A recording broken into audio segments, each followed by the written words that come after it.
Hey there guys, welcome back to another quick tutorial. Today I'm going to be showing you how to add your Presto card to Apple Pay. So this will let you pay, for transit in supported areas directly from your iPhone or Apple Watch. So let's actually get started, guys. So step number one is you want to actually make sure that your iPhone is actually updated to the latest iOS version.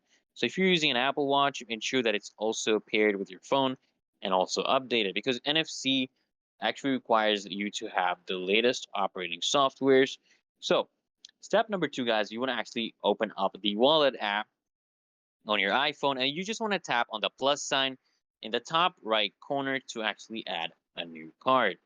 And step number three, guys, so from the list of options, you want to select transit card and then look for Presto. So if you don't see it, you want to make sure your region is set to Canada as Presto is actually supported in specific transit areas, guys.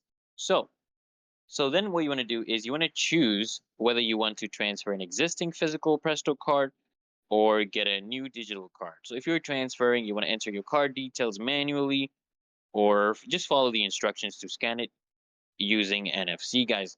So if you're actually getting a new digital card, you want to load funds.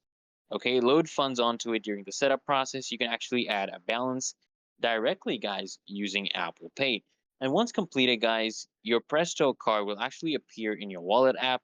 So to use it, what you want to do is you want to simply just hold your iPhone or your Apple Watch near a Presto reader, and you're good to go, guys.